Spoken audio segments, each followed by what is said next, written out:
Bien, el tema de hoy es la ley de destrucción. Seguimos las distintas leyes, estudiando las leyes naturales, y si os acordáis, la última vez, el último día, estuvimos estudiando la ley de conservación, y ahora parece que vamos a estudiar algo que aparentemente es lo opuesto, ¿no?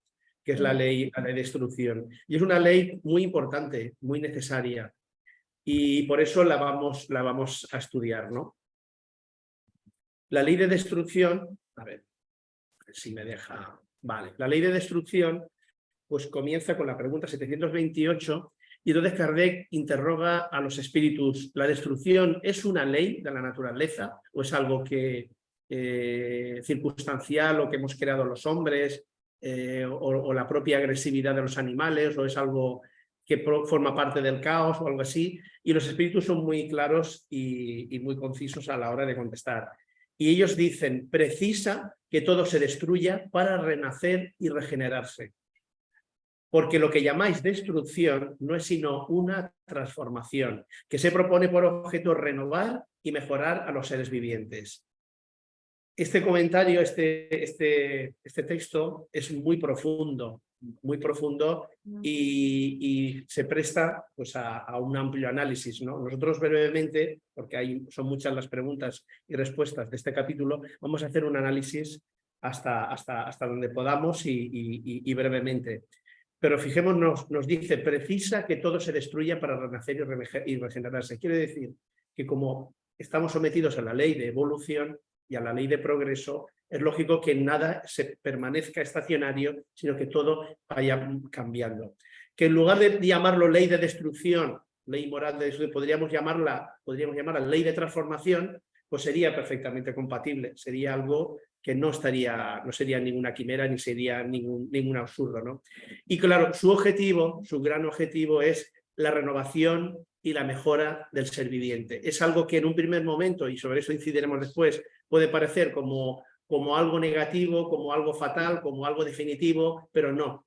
Lo que es definitivo es ese ciclo esa puerta que ya se ha cerrado, ese ciclo que ya ha concluido, y a partir de ahí empezamos un nuevo ciclo. En todos los sentidos, tanto el reino mineral, vegetal y por supuesto el nominal, ¿no? Y continúa la pregunta 728A. Así pues, pregunta Kardec, ¿el instinto de destrucción habría sido dado a los seres vivos con miras providenciales?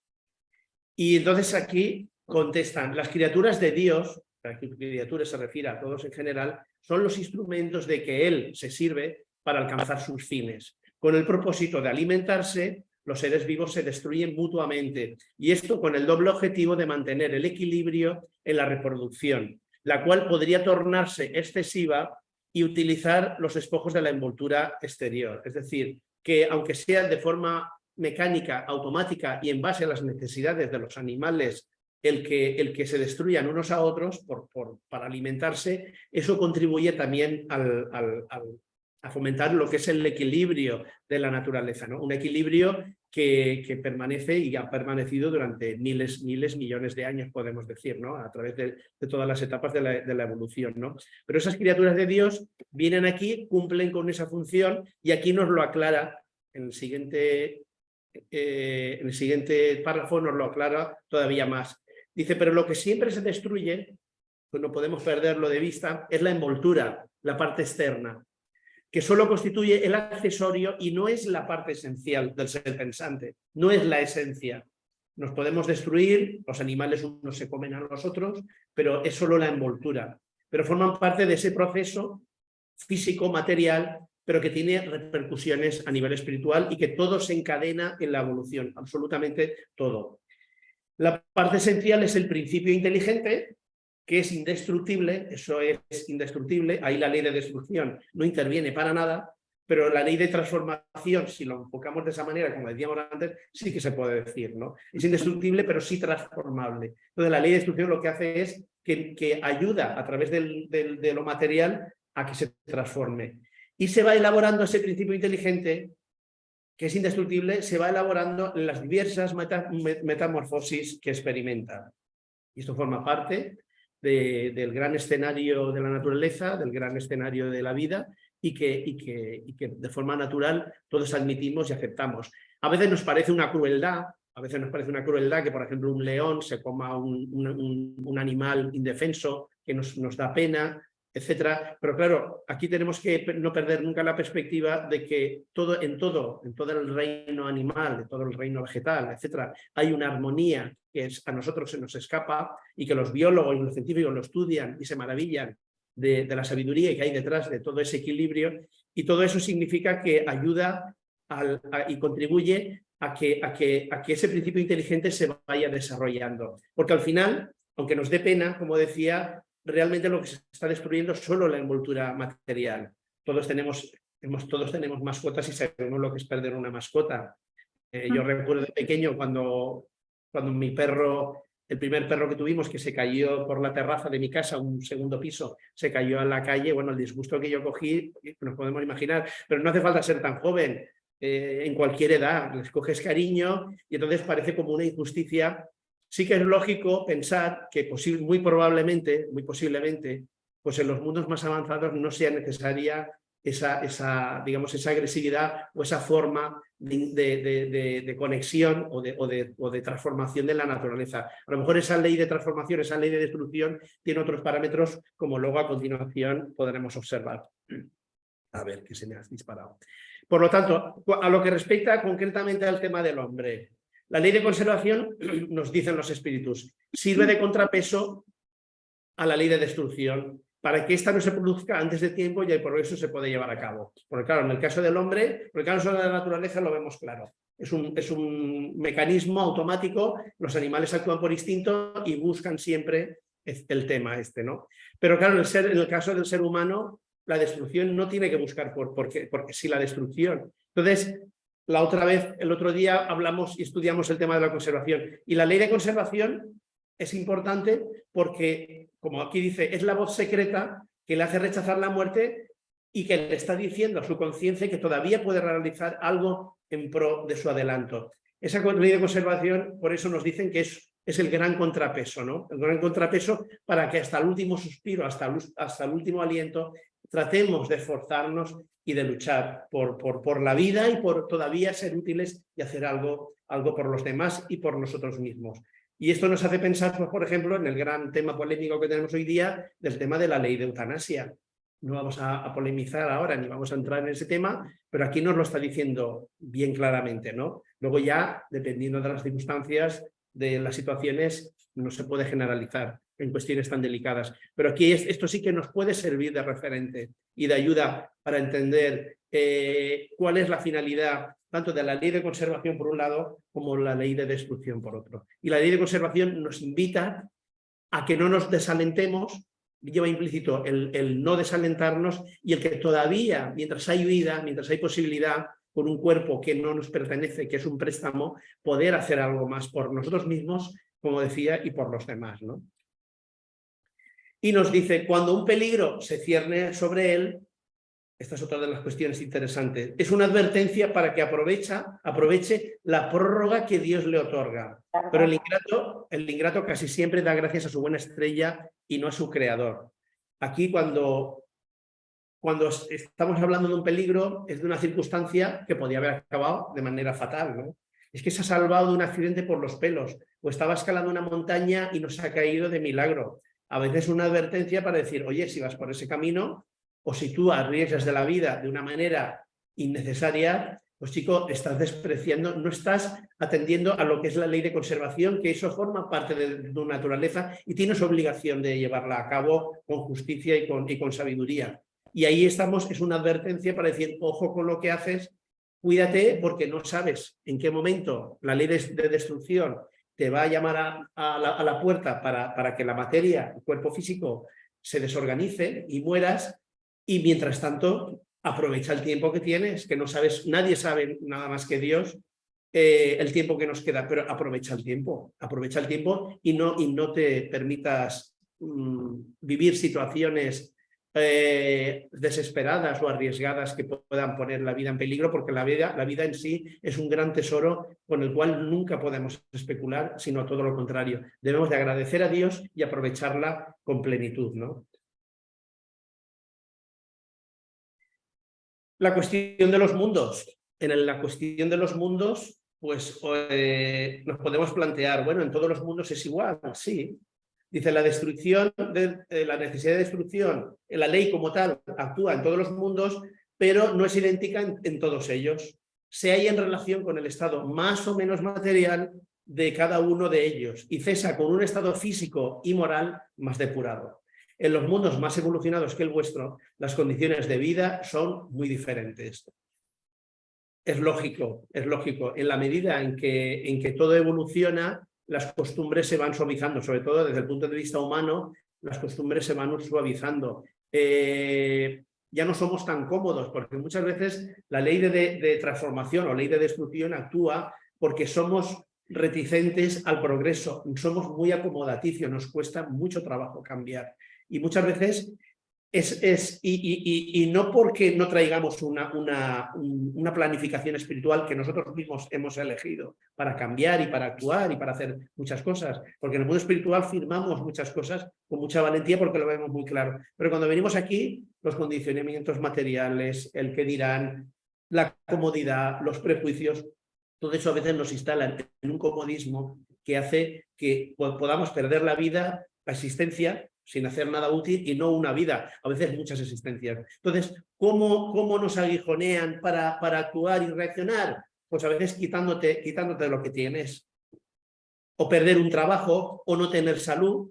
Entonces ya no puedes quedarte cómodamente en un sofá esperando a que la divinidad o que las rutinas, ya no puedes caer en ese bucle de rutina. Entonces eso te moviliza, es un reto, son problemas.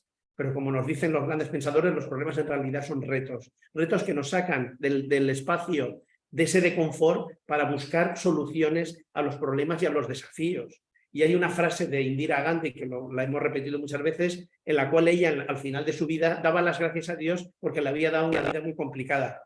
Porque ella sabía, ella miraba atrás y esa vida complicada y llena de dificultades le había servido para alcanzar, digamos, la sabiduría que hasta ese momento la mujer había sido capaz de alcanzar, ¿no? Y en el caso de ella, pues estamos todos los demás. No es que queramos complicarnos la vida por complicárnosla, ni muchísimo menos, pero sí que estar abiertos a que a veces las circunstancias de la vida nos están dando avisos y señales de que no hace falta que vengan los problemas o la ley de destrucción a casa, sino que somos nosotros los que tenemos que innovar, los que tenemos que trabajar, los que tenemos que hacer cosas pues para mejorar y equivocándonos es como rectificamos. Si no hacemos nada, no nos equivocamos.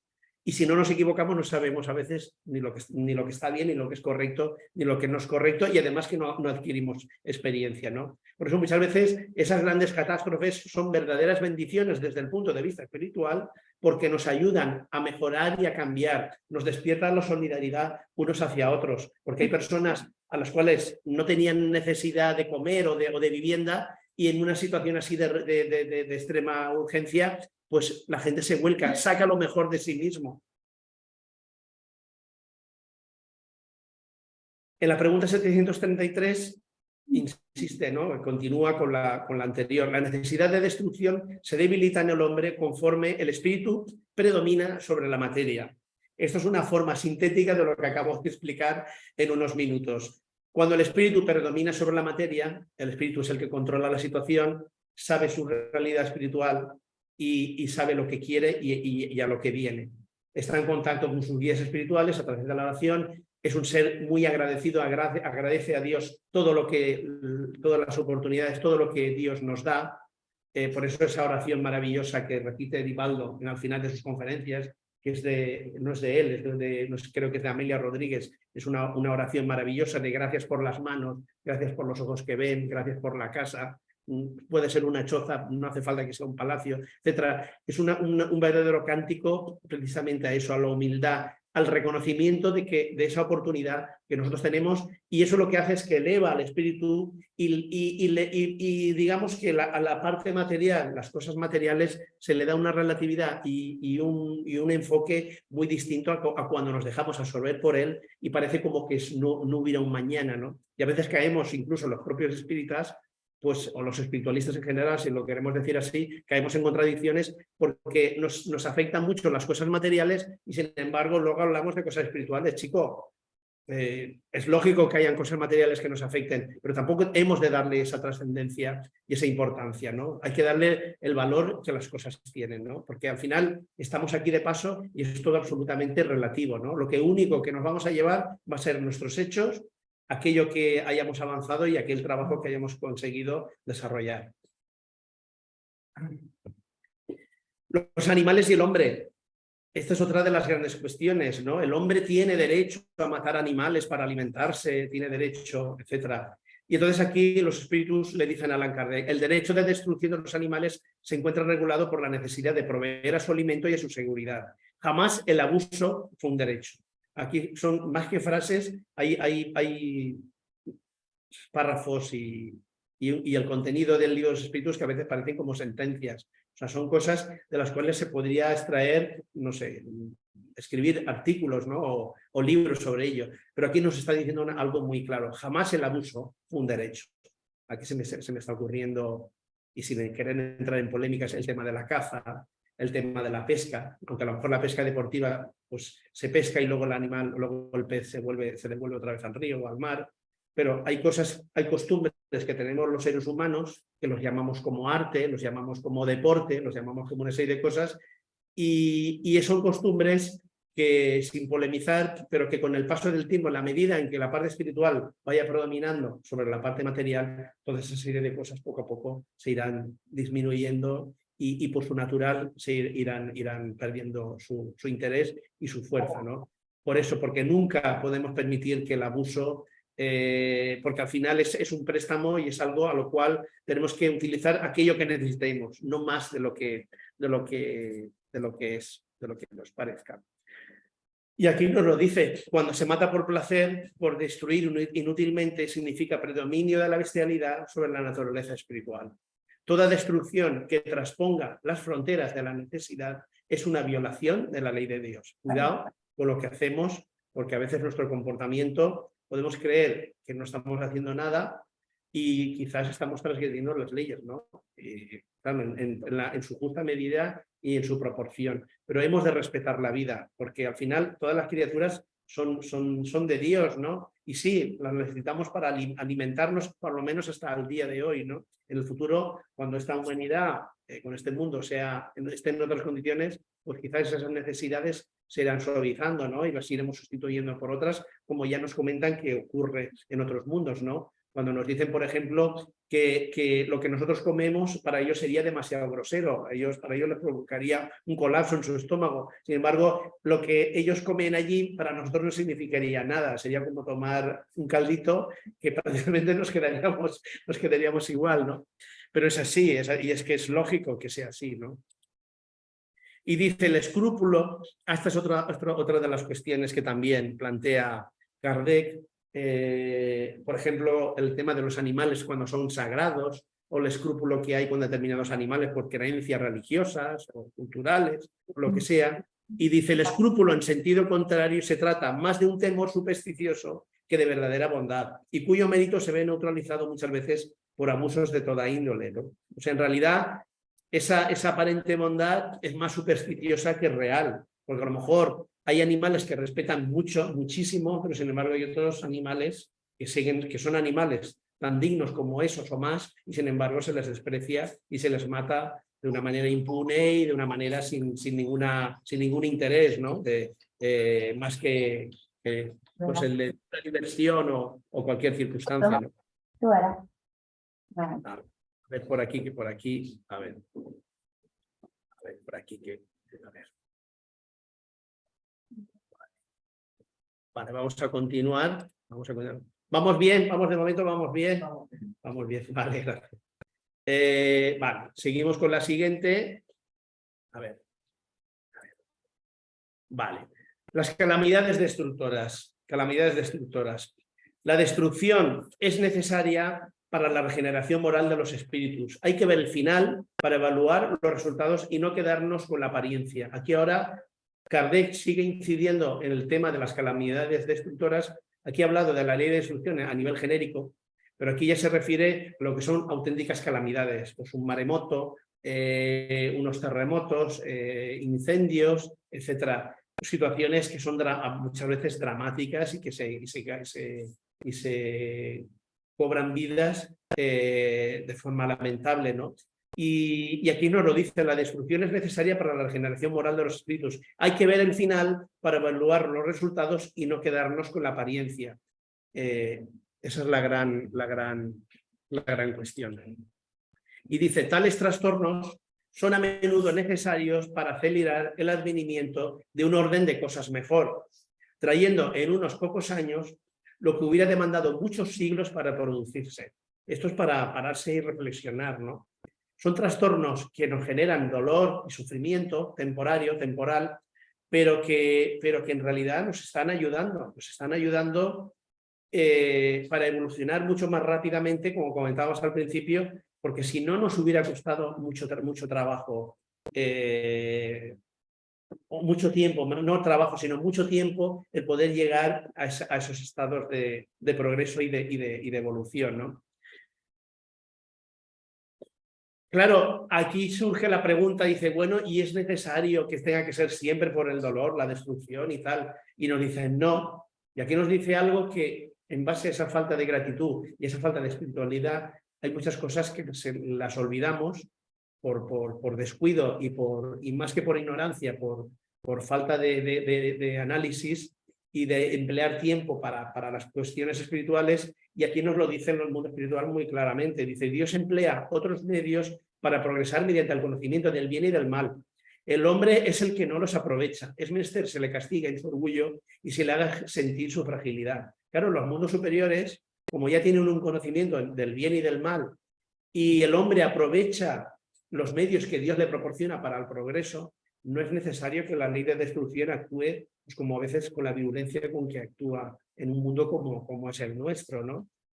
Y esa es la gran realidad. En esos mundos, por ejemplo, no existe el orgullo, como tenemos nosotros, ese gran ego que todos tenemos, ese egoísmo y ese orgullo que hace que sintamos indiferencia hacia los problemas de los demás, a que si yo tengo riqueza y tengo la vida resuelta, pues que no me interese para nada y hasta incluso pueda haber con desprecio a los demás. A veces es como si fuera esto y perdonadme la metáfora, como si fuera una gran baraja, entonces Dios lo que hace es que coge la baraja, la mezcla y nos cambia los papeles. Y entonces donde había seguridad o donde había prestigio o donde creíamos que había dignidad, nobleza y había tal, pues nos encontramos que de repente pues un incendio, un terremoto te deja sin casa o un golpe de fortuna te deja sin recursos, o la enfermedad que no te permite poder trabajar, mil y una historias que nos hacen rebajar ese orgullo, nos hacen comprender pues, las miserias morales y humanas en las que nos movemos, ¿no? Y esa fragilidad es la que tenemos que ser conscientes de ella, y no como fragilidad en sí, sino como un punto de fortaleza, de decir, Señor, yo estoy aquí temporalmente y yo sin ti no soy nada, yo sin ti no puedo nada, y te doy las gracias porque gracias a ti pues yo soy capaz de vivir, soy capaz de trabajar, soy capaz de vivir, de amar, de disfrutar, de perdonar, de crecer, etcétera, etcétera, etcétera. A ver, el hombre lo relaciona todo con su cuerpo, mas después de la muerte piensa de modo distinto. La vida del cuerpo significa poco. Un siglo en vuestro mundo equivale a un relámpago en la eternidad.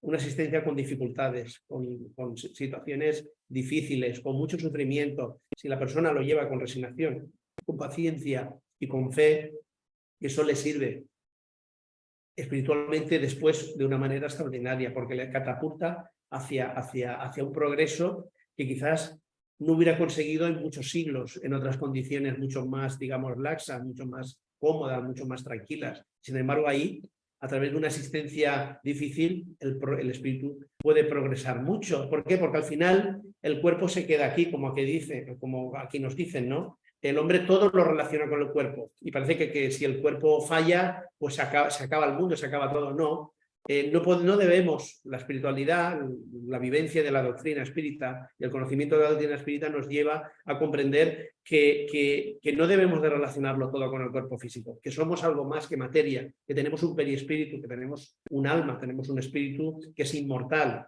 Fue creado pero ya es inmortal y que su fatalidad es esa felicidad que se llega a través de la de la perfección.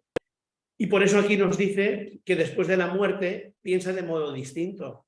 Pero nosotros, con el conocimiento que tenemos, no hace falta esperar a morirnos para, como nos ha pasado ya en otras existencias, en otros momentos, de que hemos dejado el cuerpo físico y hemos visto las cosas con claridad. Ahora no las podemos ver de la misma forma como si estuviéramos desencarnados, pero eso no significa que sí que podamos tener una aproximación para darnos cuenta de la relatividad de muchas cosas y la importancia que tiene la vida y el significado de lo que estamos viviendo ahora, ¿no? Entonces dice, la vida del cuerpo significa poco. Y luego la cuestión del tiempo. Un siglo en vuestro mundo equivale a un relámpago en la eternidad. Un siglo para nosotros es una persona que vive 100 años, nos parece muchísimo, y sin embargo hablas con ellas, habla gente como muy mayor y te dicen, bueno, si yo parece que el otro día estaba jugando en la calle, la vida parece como que ha pasado con una rapidez y a veces hasta a mí por lo menos me pasa, yo no me creo la edad que tengo, porque si digo, ¿cómo he llegado yo hasta aquí? ¿No? Es como una especie de juego psicológico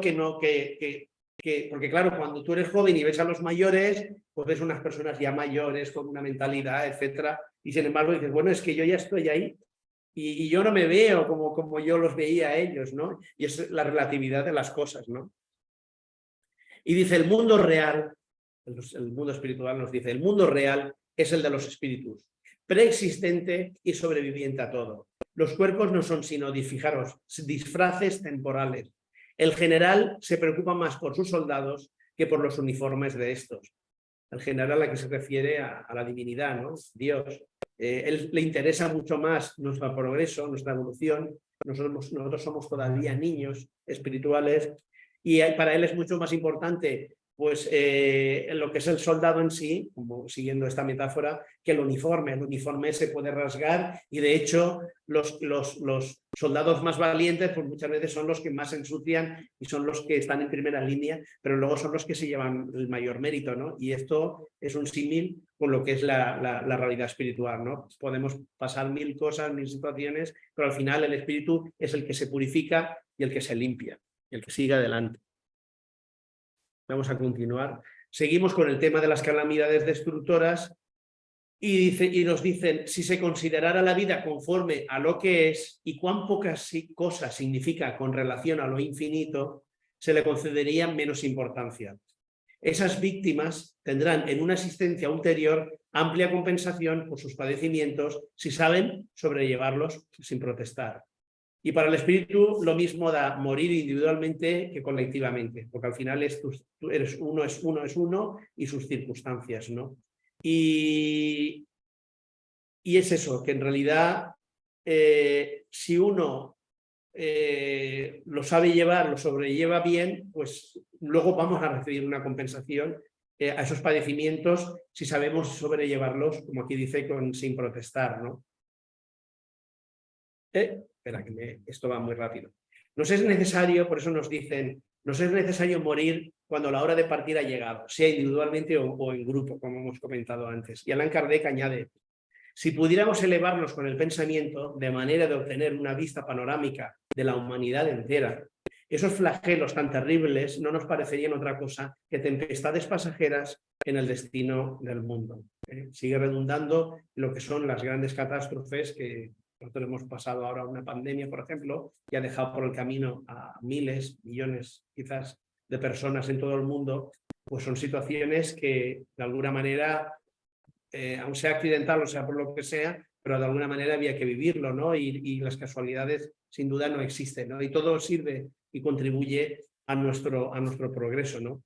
Y por eso hay que tratar de ver las desgracias desde una óptica superior y darnos cuenta de que todo eso nos redunda en un beneficio. Y a veces existen karmas que se pagan de forma individual como existen los que son a nivel colectivo. Pero al final son todo situaciones que de una manera o de otra las tenemos que vivir y cada uno, aunque desencarnemos en grupo, cada uno va al lugar que le corresponde, ¿no? Y vive la situación que precisa. Me estoy acordando, y todos recordaremos por tener una imagen, la película Nuestro Hogar, cuando se produce el tema de la Segunda Guerra Mundial y el tema de los judíos, ¿no? La masacre de los judíos, y la escena esa en la que están en las puertas de Nuestro Hogar y se observa cómo un grupo muy numeroso de judíos pues acuden a ser auxiliados, están allí los camilleros, están allí los auxiliares, los ayudantes para sostenerlos y para ayudarlos, ¿no? O sea, es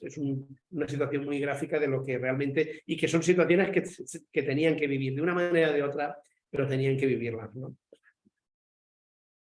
Las plagas. Pregunta Kardec, ¿las plagas no sería para el hombre pruebas morales que lo enfrentan con las más duras necesidades? El tema de las plagas, por ejemplo, lo que hemos vivido, ¿no? Plagas, pandemias.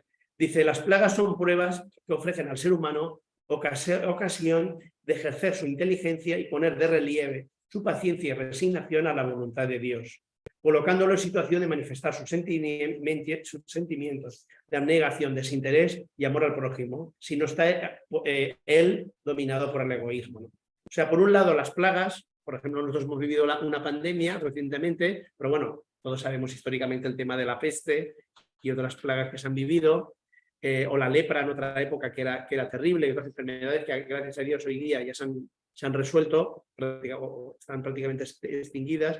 Y aquí nos habla desde distintos ángulos. Las plagas, por un lado, las pandemias, ayudan, por un lado, a ejercer la inteligencia del ser humano, le obliga a tener que actuar, le obliga a tener que buscar soluciones a esos problemas, y todo redunda en un beneficio para el ser humano. Y luego, por otro lado, mientras llegan esas soluciones, pues para las personas que lo padecen, pues necesariamente ha de existir un ejercicio de paciencia, de resignación a la voluntad de Dios, porque si uno no encuentra la solución, pues lo único que le cabe es esperar, confiar en Dios y luego confiar también en aquellas personas que se dedican a buscar soluciones en laboratorios, científicos, etcétera, para encontrar la manera de poder solucionar a todo eso. Y son pruebas, a veces son pruebas colectivas, a gran escala, en las que a todos nos ponen a prueba y nos prueban pues lo que es la abnegación, lo que es el desinterés por los demás, si yo solo miro por mí, por ejemplo, el tema de la pandemia, pues el miedo que todos teníamos a contagiarnos unos de otros, ¿no? Al principio había un miedo tremendo porque no sabíamos a lo que nos estábamos enfrentando. Y luego, pues, la manifestación del amor al prójimo, ¿no? Si uno no está dominado por ese egoísmo, ¿no? Que ese egoísmo que todos en mayor o menor medida tenemos, ¿no? Por eso que es algo que agita a la sociedad y moviliza en distintos sectores, en distintas circunstancias, para que toda esa serie de problemas se vayan solucionando. Y mientras tanto, hay gente que lógicamente se queda por el camino, esas enfermedades los llevan al túmulo y bueno, y luego ya en ese mundo espiritual, pues uno, digamos que ha cumplido con esa existencia, ha cumplido con esa situación, y entonces en una existencia ulterior, pues podrá desarrollar otro tipo de actividades, ¿no? O de trabajos. El tema, luego también, dentro del marco de lo que es la ley de destrucción, están las guerras. Las guerras no son un fenómeno natural.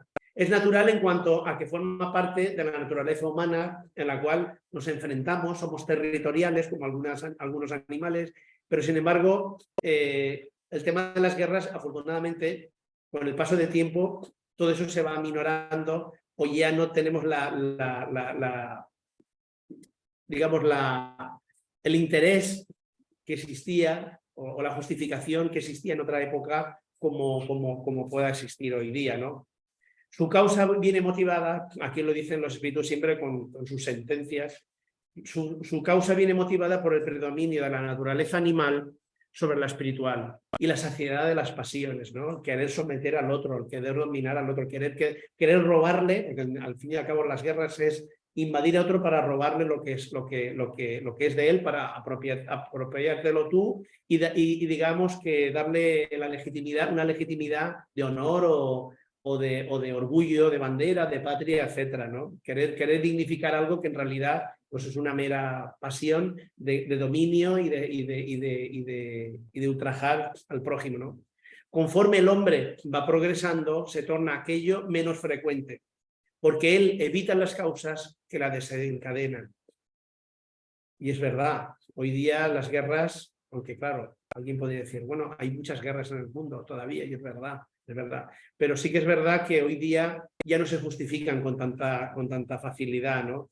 y el hombre siempre procura buscar la diplomacia y a veces también, esto cabe decirlo, utilizamos el egoísmo de forma inteligente para evitar tener que utilizar la fuerza bruta. No hace falta someter al prójimo, no hace falta entrar con tanques a otros países, pero sí que hay formas mucho más útiles, económicas, políticas, etcétera, para poder dominar. Pero al menos, aunque te dominen, aunque puedan llegar a invadir, aunque sea económicamente o políticamente un país, pero al menos ya no es la lucha y de hecho hoy día las dictaduras, si nos damos cuenta, las dictaduras ya no se instauran con los tanques. Hoy día las dictaduras se instauran de otra manera, ¿no? Pero eso es otra cuestión que no es cuestión, no es debate para hoy, ni muchísimo menos, ¿no? Estas desaparecerán, las guerras, cuando los hombres hayan comprendido la justicia y practiquen la ley de Dios. Hay mundos en los cuales las guerras han desaparecido por completo. No hay ninguna necesidad de guerras, en absoluto. Es algo que forma parte de mundos de la categoría como el nuestro. Los mundos superiores, para nada. Eso sería una aberración, sería una locura, sería algo impensable, ¿no? El objetivo que ha tenido la providencia, si alguna utilidad puede tener las guerras, ha sido la libertad y el progreso. Las guerras dentro de lo malo, pues a veces, claro, el pueblo que trata de someter al otro, pues el otro lucha por su libertad. Y también, de esa manera, también aprecia y valora lo que es la libertad, ¿no? E inspira pues para crecer en valores, para crecer en unidad nacional, desarrollar una serie de valores que son buenos, son positivos, ¿no? Cuando viene alguien de fuera quien trata de imponerte algo, ¿no?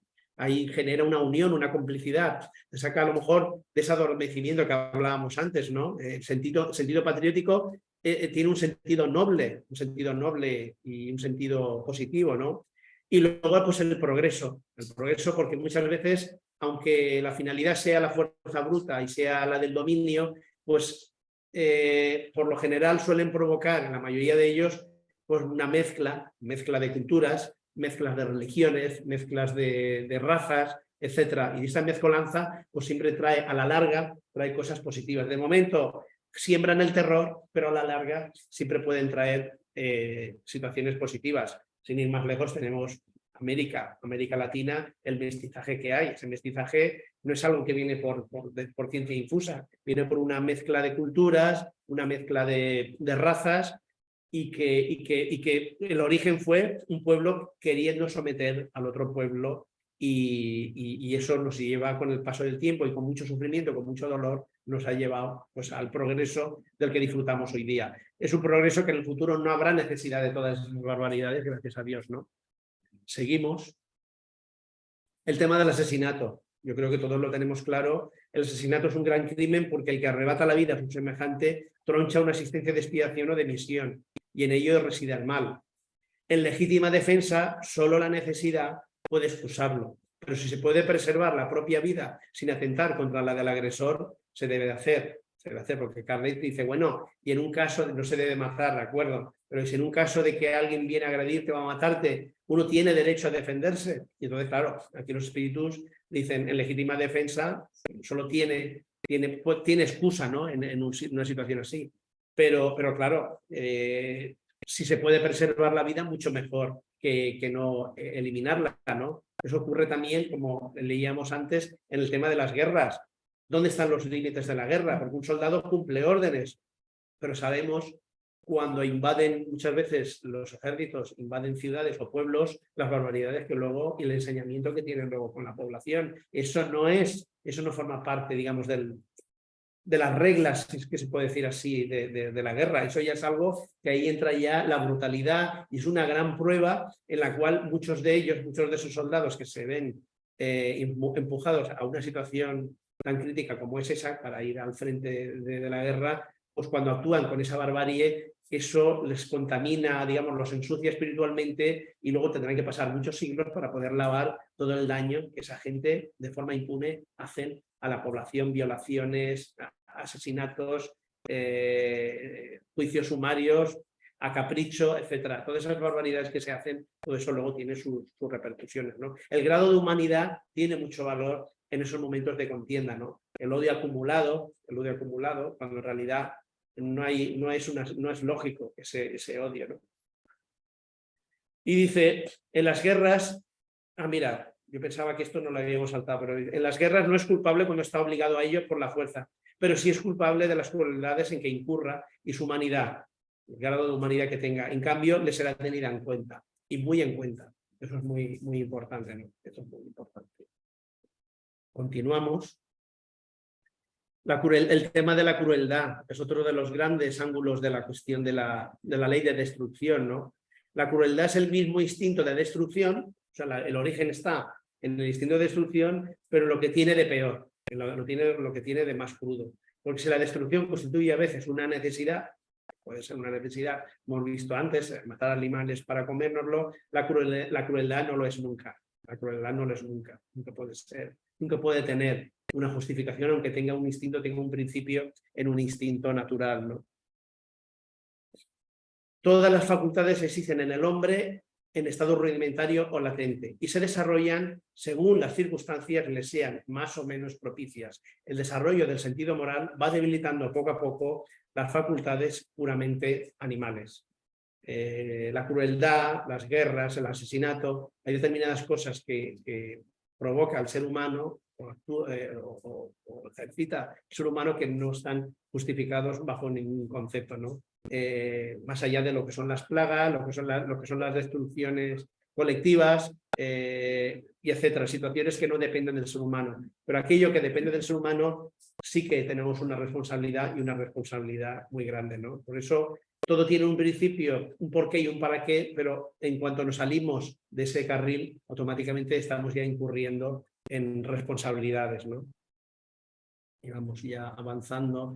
Otra de las cuestiones, la pena de muerte. La pena de muerte es otra de las grandes cuestiones que afortunadamente van hacia atrás. Cada vez son más rechazados las cuestiones jurídicas o de leyes o países que aceptan la cuestión de la pena de muerte, que en otra época nosotros lo veíamos con toda la naturalidad del mundo, de que el que la hace la paga, y lo teníamos clarísimo y no lo discutíamos, y sin embargo hoy día vemos que no es así, que realmente tenemos otro tipo de sensibilidad, con lo cual eso demuestra que ese progreso, poco a poco, pero ese progreso se va desarrollando, ¿no? Entonces aquí los espíritus le dicen a Kardec, la pena capital ha de desaparecer, llegará día que desaparecerá de la faz de la tierra, y esta señalará un progreso para la humanidad. Ese será un momento histórico fundamental. Cuando los hombres estén más esclarecidos, la pena de muerte será abolida por completo en la tierra. Los hombres no necesitarán ya ser juzgados por los otros hombres, nos está diciendo. Hablo de una época que está todavía bastante lejana para vosotros, pero es verdad, los hombres no necesitarán ya ser juzgados por otros hombres. Cada uno sabrá lo que tiene que hacer y si lo ha hecho mal, no habrá necesidad de que nadie nos diga lo que hemos hecho mal, porque nosotros mismos nos daremos cuenta del error que hemos cometido. ¿Por qué? Pues porque habrá un sentido espiritual de la vida, un sentido superior, y no habrá necesidad de escondernos de nada ni de nadie, porque al final uno si se esconde o huye de sí mismo, no huye de los demás. Uno no tiene que convencer a los demás de nada, o de nada, absolutamente no. Es preciso, y aquí nos lo dice, ¿por qué no la pena de muerte? Y aquí nos lo dicen con una sentencia los espíritus. Es preciso abrir al criminal la puerta del arrepentimiento y no cerrársela. De la misma manera que la espiritualidad superior, que la ley de amor, de caridad y de justicia a nosotros no nos condenan eternamente para nada, pues ¿quiénes somos nosotros para condenar a nadie? A alguien se le puede apartar de la sociedad, porque sea una persona violenta o tóxica, por decirlo así en términos genéricos, pero eso no significa que le tengamos que quitar la vida, porque si le quitamos la vida, el problema se lo va a llevar con él, va a seguir siendo el mismo. Entonces, si Dios le ha dado la oportunidad de venir con un cuerpo físico para adelantar algo, o tener la posibilidad de poder adelantar algo, nosotros no somos quien para quitarle esa vida, ese cuerpo físico, ese disfraz, como leíamos antes, pues para que pueda desarrollar y hacer su trabajo, porque ¿quién no nos dice a nosotros que quizás esa persona pueda ocurrirle algo con el paso del tiempo y le genere un cambio? Eso es algo que nosotros no lo podemos saber ni lo podemos medir. Nosotros no somos quién para juzgar. Aunque sí que es verdad que a todos, a muchos nos gustan las películas de que cuando se comete una gran injusticia, pues ves al justiciero y como poco a poco se va cargando a todos los malos muy malos, y cuando termina la película te quedas muy bien, porque dices, hombre, bien, se ha hecho justicia y al final se ha hecho lo que se debía hacer y nos quedamos muy bien, pero la realidad es muy distinta, ¿no? La realidad es muy distinta. Seguimos. El hombre cree siempre que una cosa, fijaros, el hombre cree siempre que una cosa es necesaria cuando no encuentra nada mejor. Y eso no nos pasa con esto, como muchas otras cosas. Parece que como no nos planteamos más, es porque no hay otra cosa y eso tiene que ser así. ¿Cuántas veces hemos oído? No, es que eso es así, porque eso tiene que ser así. No. El hombre cree siempre que una cosa es necesaria cuando no encuentra nada mejor. Conforme evoluciona, se nos va abriendo ese campo, va comprendiendo más acertadamente lo que es justo y lo que es injusto, y repudia los excesos que en épocas de ignorancia se cometían en nombre de la justicia. Eso forma parte de la evolución. Y nosotros insisto, nosotros hemos formado parte de esas sociedades en las cuales íbamos a las plazas a decir, pues esa mujer adúltera, esa merece que la castiguen, que la piden, que la tal, y la gente participaba de esas reuniones y lo hacían de forma pública y la gente participaba y mucha gente nos escandalizaba y formaba parte del engranaje social de la época, de la Edad Media, hablamos de la Edad Media, etcétera. Y formaba parte de lo natural. Hoy día nos parecería una aberración, una barbaridad. Lo que es considerado justo en una época parece bárbaro en otra. Solo las leyes divinas son eternas. Y fijaros lo que dice aquí, qué bonito y qué interesante. Dice, las humanas se modifican con el progreso y seguirán cambiando todavía hasta que hayan sido puestas en armonía con las leyes divinas. Llegará el día en que las leyes humanas se sincronizarán, se pondrán en concordancia, en armonía con las leyes divinas. Pero como decían los hermanos superiores en los anteriores ítems, por eso todavía nos falta mucho. Pero ese es el gran objetivo y por eso estamos estudiando aquí las leyes morales, las leyes naturales, porque ese es el gran objetivo, el ir aprendiendo, el ir concienciándonos, y no a nivel global y a nivel social, porque todavía no estamos en ese punto, pero sí que a nivel individual, en pequeñas colectividades, poco a poco ir tomando conciencia y sensibilizándonos y dándonos cuenta de que tenemos que ampliar nuestro campo de visión entre lo justo y lo injusto y repudiar todo tipo de excesos que lo único que nos llevan es a la desolación y a la locura, ¿no? En algunos casos extremos. Conclusiones, pues ya estamos terminando, ya no os aburro más. La ley de destrucción es en realidad una ley de transformación que siempre trae beneficios y que permite una renovación que de lo contrario hubiera sido preciso muchos siglos para poder alcanzar esos objetivos. Y esa es la gran bendición. Es como la medicina amarga que de momento te provoca repulsión o rechazo, pero sabes que te va a curar y te va a traer un bien permanente, ¿no? Las plagas son pruebas colectivas para que progrese más rápido y evitar males mayores. Muchas veces ya no solo el tema del progreso, de progresar más rápido, sino que muchas veces también lo que hacen es que nos sacan de una situación en la cual, en lugar de mejorar, a lo mejor íbamos a estar persistiendo en ese estancamiento y cuanto más tiempo pasara en esa situación, cada vez nos costaría más trabajo el poder salir de ahí, de esa situación. Entonces, es como la amputación de un órgano en el cual, para que no te cangrene todo el cuerpo, te lo cortan para que tú puedas reaccionar, puedas salir adelante. El asesinato, como hemos visto antes, siempre es un crimen contra el prójimo y la crueldad denota predominio de las pasiones inferiores. El asesinato, el ajuste de cuentas, etcétera, nunca tiene ningún tipo de justificación. Y antes hemos hablado de la eutanasia y esto también nos lo tenemos que plantear desde el punto de vista del aborto. El aborto también es otra de las grandes cuestiones que no podemos pasar por alto porque también en ese sentido estamos sometidos a las leyes divinas. Las leyes divinas son para todo y para todas las circunstancias.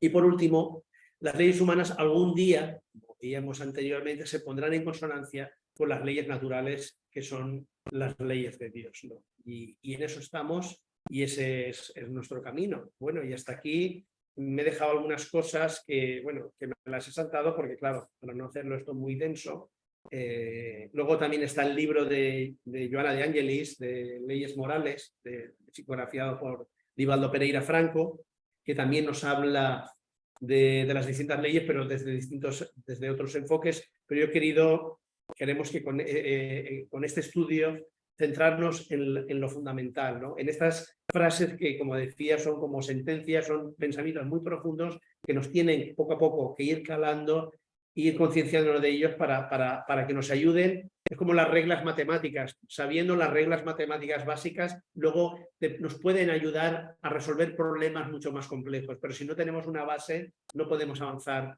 ni en las matemáticas, ni en la física, ni en la química si no tenemos esa base.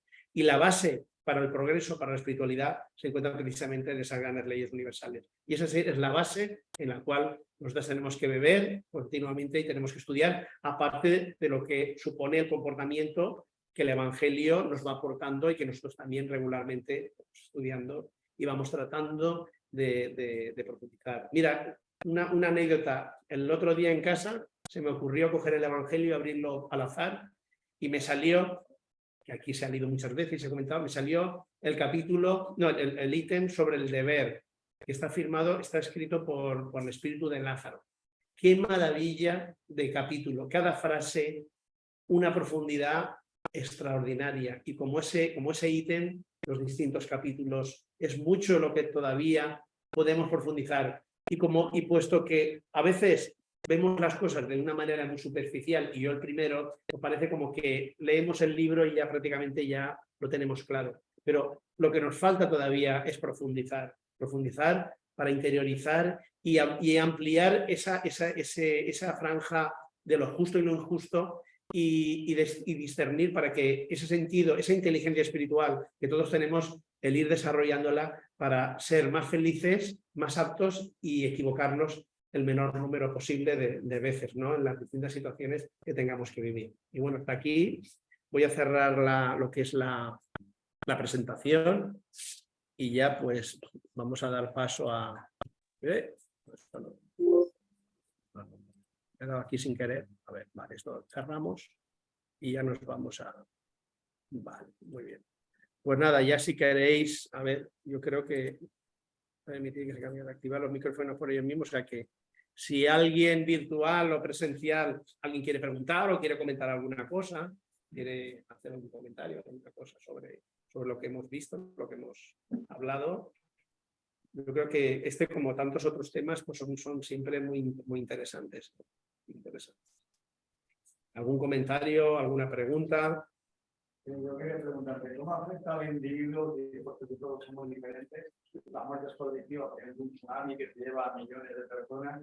Sí. Algunos sabrán que desde luego no se enterarán, dirán, bueno, ¿qué me ha pasado? ¿Por qué? Porque es el castigo de Dios. Otros espirituales, más espirituales, dirán, es lo que acontece y lo que me toca vivir. Y otros que están a niveles intelectuales que tampoco se enterarán porque no comprenden lo espiritual.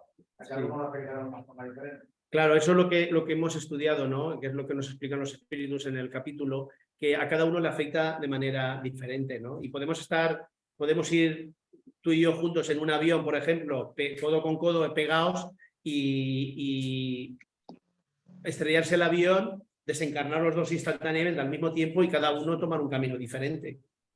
Y de hecho, tu caso y yo y el mío nos conocemos, pero ¿cuánta gente va en un avión y no se conocen uno al otro para nada, ni saben el nombre ni nada? Claro, cada uno cuando desencarna, y seguramente no, seguro que están los familiares, porque como saben la situación de lo que sabe vivir, los familiares de cada persona están preparadas para cada uno vivir la situación. Por eso dice que para el espíritu el desencarnar colectivamente o individualmente, eso para el espíritu en realidad no significa nada en especial, ¿no?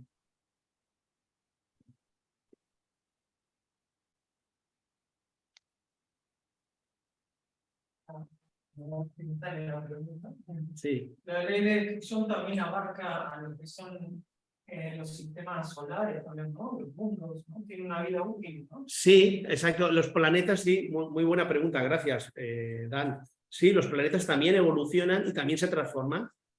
Y de hecho es maravilloso cuando estudiamos geología, estudiamos el origen de la Tierra y sobre todo esos documentales maravillosos de National Geographic o de otros canales que te hablan de cómo se forma la Tierra y gráficamente ves cómo se van formando los mares, los lagos, las montañas, y ves que es un proceso que ha durado millones de años, muy minucioso y con todo detalle para albergar la vida que estamos hoy día nosotros aquí. Nosotros somos tan importantes que la espiritualidad superior y esas leyes divinas que actúan permanentemente se han tomado la molestia de crear un mundo en condiciones para que nosotros lo pudiéramos disfrutar ahora. Y es maravilloso. Yo cuando veo esos documentales te entran ganas de comprar libros y profundizar más porque es extraordinario. Hay una sabiduría detrás. Y luego lo que nos explica el mundo espiritual, que hay ingenieros espirituales que se dedican a la formación de esos mundos, ¿no? Ver trabajar a esa gente, esos espíritus deben de ser algo inconmensurable. Y todo para que llegado un momento nazcamos nosotros y podamos vivir, amar, odiar, acertar, equivocarnos. Nos han generado unas condiciones para poder albergar vida y poder estar nosotros aquí y disfrutar de esta vida. O sea, qué regalo más maravilloso, ¿no? Y tan concienzudamente preparado durante millones de años para llegar hasta este punto, ¿no? Y lo que nos queda todavía por delante, ¿no? Es maravilloso, es maravilloso, maravilloso.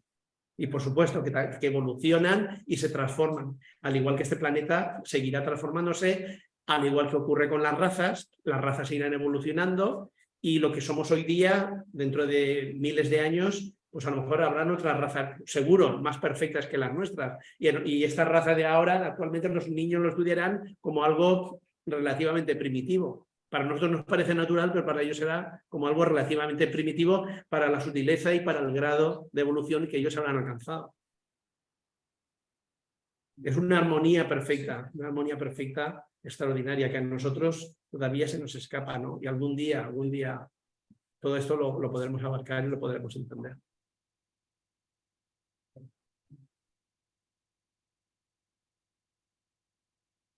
Pilar, no, hoy no tiene.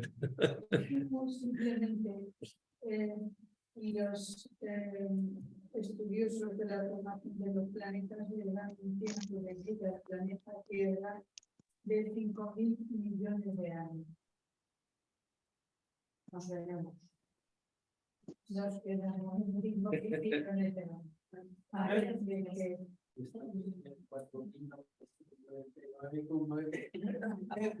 Dentro de esa ley de destrucción también está, o sea, que se recicla, ¿no? Los sistemas solares, ¿no? Se apagan los soles, porque ya no tienen energía, como que se muere el sistema solar, que albergó la vida, eso se recicla, ¿no? El universo está en continua expansión. Sí. Bueno, pues si queréis, cerramos ya la reunión y continuamos aquí ya hablando, porque claro, el problema es que aquí no escuchan lo que se está hablando aquí. Entonces vamos a cerrar la reunión.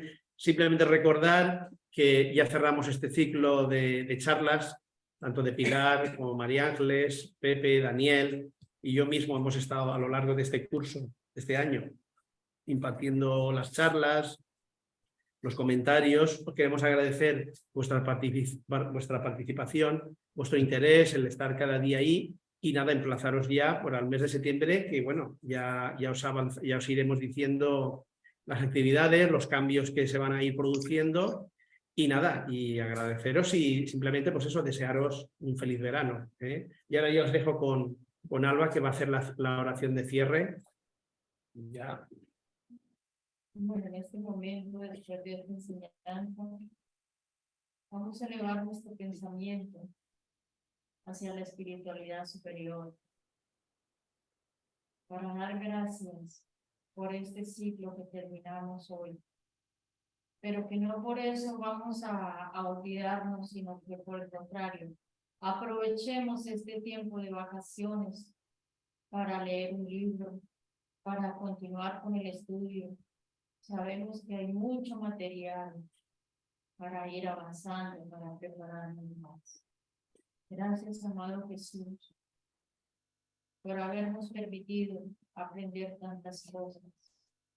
Ahora solo te pedimos que nos dé licencia para ponerlas en práctica y pedirte, Señor Jesús, tú que eres el maestro de maestros, tú que eres el terapeuta de la humanidad, que en este momento el amor, la sanación, no solo para los cuerpos, sino para los espíritus, llegue a todos nuestros hermanos que se encuentran pasando por situaciones difíciles, por nuestros hermanos que pasan los duelos, por las pérdidas no, por la partida de sus seres queridos.